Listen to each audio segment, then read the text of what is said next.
Hello friends, जय श्री कृष्ण। मारा kitchen में तमारू स्वागत है। आज આપણે બનાવીશું નાળિયેરના તેલની રેસીપી। બજાર કરતાં એકદમ ચોખ્ખું, સસ્તું અને તેને બનાવવું પણ એકદમ સહેલું છે।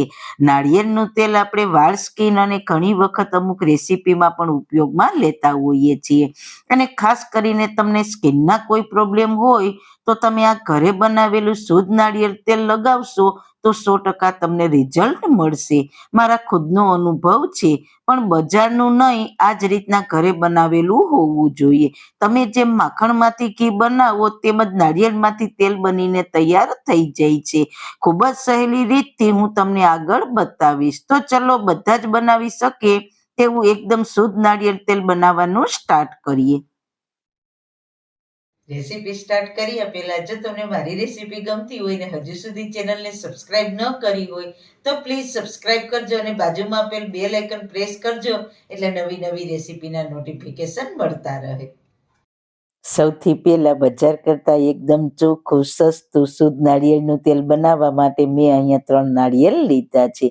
તો તેને ઉપરનો જે ભાગ છોતાનો હોય તેને મેં કાઢી લીધા છે અને પછી તે નાળિયેરને ફોડીને તેમાંથી પાણી કાઢી લઈશું અને પછી તેને કાચલીથી અલગ કરી લઈશું। તો બધા નાળિયેરને કાચલીથી અલગ કરી લીધા છે। હવે તેને નાના પીસમાં કટ કરી લઈશું, એટલે મિક્સરમાં વધારે પડતો લોટ ના પડે એટલે। પછી તેનું આપણે તેલ બનાવ્યા પહેલા નાળિયેરનું દૂધ તૈયાર કરવાનું છે। તો આ રીતના આપણે બધા નાળિયેરને નાના નાના પીસમાં સમારી લઈશું। તો તમે જોઈ શકો છો મીડિયમ સાઈઝના ટુકડા તૈયાર કરી લીધા છે। હવે નાળિયેરના થોડા ટુકડાને મિક્સર જારમાં લેશું, બાકીના ટુકડાને ફરી પીસી લેશું।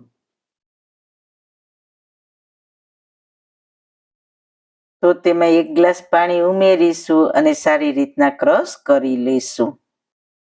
તો તમે જોઈ શકો છો સરસ રીતના ક્રશ થઈ ગયું છે।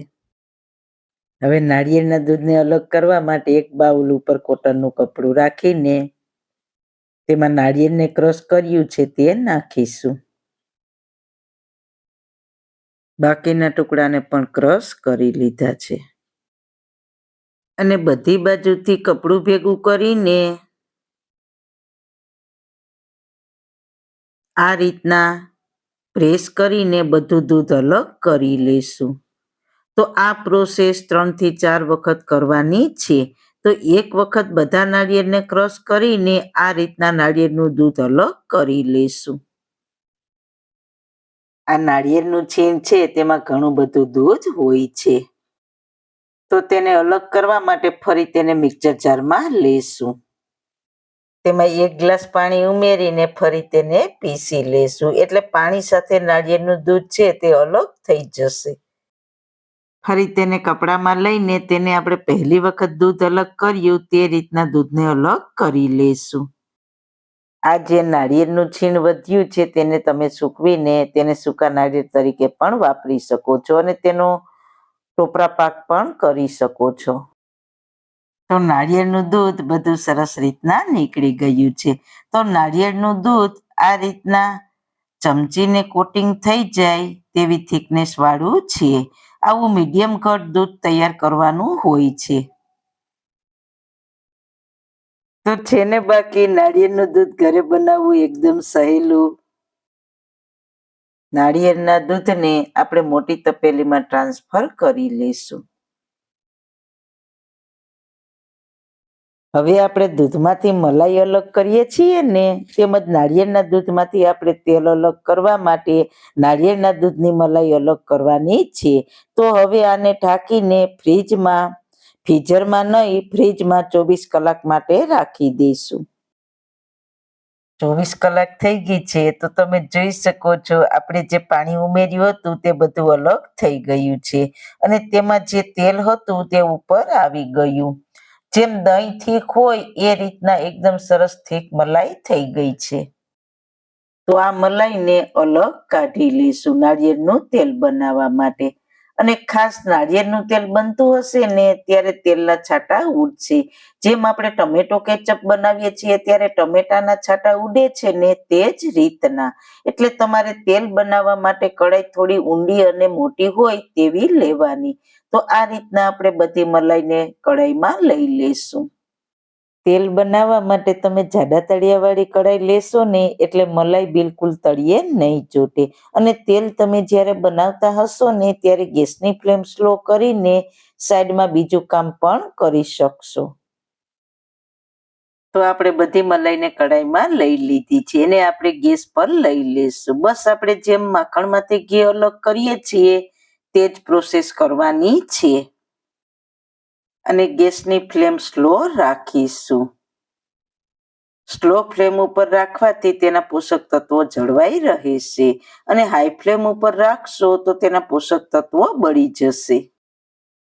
તો સ્લો ફ્લેમ ઉપર ક્યારેક ક્યારેક હલાવતા રહીશું. તો હવે દૂધ ઘાટું થવા લાગ્યું છે અને આ રીતે દાણા જેવું દેખાય છે. થોડી થોડી વારે હલાવતા રહીશું અને બધું તેલ અલગ થાય ત્યાં સુધી થવા દઈશું. અથવા આપણી આ નાળિયેરની મલાઈ છે ને તે હલકી બ્રાઉન કલરની થાય ને ત્યાં સુધી થવા દેવાનું છે. હવે થોડા થોડા તેલના છાંટા ઉડે છે એટલે જ મેં કીધું હતું કે કઢાઈ મોટી અને ઊંડી લેવાની એટલે છાંટા ઓછા ઉડે. તો તમે જોઈ શકો છો તેલ હવે દેખાવા લાગ્યું છે. આ મલાઈ હલકી બ્રાઉન થાય ત્યાં સુધી થવા દેશું. જાજો સમય નહીં લાગે. તો હવે મલાઈનો હલકો બ્રાઉન કલર થઈ ગયો છે અને તેલ પણ છૂટું પડી ગયું છે. તો હવે ગેસની ફ્લેમ બંધ કરી દેશું અને તેલને ઠંડુ થવા દેશું. તેલ ઠંડુ થતું હશે ને ત્યારે ધીમે ધીમે કઢાઈ ગરમ હોવાના કારણે કૂક થતું રહેશે. એટલે પહેલા ધ્યાન રાખવું કે તેલ વધારે પડતું બ્રાઉન ના થાય. હલકો બ્રાઉન કલર થાય એટલે તરત ગેસની ફ્લેમ બંધ કરી દેવી. તમને બતાવું તેલ સરસ ઠંડુ થઈ ગયું છે અને અંદર જે નાળિયેર છે તે પણ આ રીતના ક્રિસ્પી થઈ ગયું છે અને તેલ પણ આપણે માર્કેટમાંથી લઈ આવીએ તેવું હલકું ચીકણું તૈયાર થઈ ગયું છે. તો બજાર કરતાં એકદમ ચોખ્ખું સસ્તું તેલ ઘરે ખૂબ જ ઓછા સમયમાં બનીને તૈયાર થઈ જાય છે. હવે એક કટોરીમાં ગરણી રાખીશું અને તેનાથી ગાળી લઈશું. આ રીતે તૈયાર કરેલું તેલ તમે જ્યારે તમારા વાળમાં કે સ્કિન પર કે ઘણી વખત કોઈ રેસીપીમાં ઉપયોગ કરતા હોઈએ છીએ તો તેમાં તમે એકદમ આસાનીથી કરી શકશો. કારણ કે આમાં આપણે કોઈ પણ પ્રકારના કેમિકલ્સ કે પ્રિઝર્વેટિવ કે કશું જ ઉમેર્યું નથી. એટલે તમને મેં આગળ પણ કીધેલું હતું. તમને કોઈ સ્કિનનો પ્રોબ્લેમ હશે અને તેના પર આ તેલ રેગ્યુલર લગાવવાથી તમારો સ્કિનનો પ્રોબ્લેમ કાયમીના માટે દૂર થઈ જશે. આ તેલને તમે બોટલમાં ભરીને 1 થી 1.5 વર્ષ સુધી સ્ટોર પણ કરી શકો છો. તો તમે પણ આ રીતના જરૂર એક વખત ટ્રાય કરજો. નાળિયેરમાંથી આપણે દૂધ અલગ કરીને જે નાળિયેરનું છીણ બચ્યું છે તેમાંથી મેં ટોપરા પાક બનાવીને તૈયાર કર્યો છે. તો આવી સરસ રેસીપી જોવા માટે તમારો ખૂબ ખૂબ આભાર. મારી રેસીપીને લાઈક કરજો, શેર કરજો, મારી ચેનલને સબસ્ક્રાઈબ કરજો.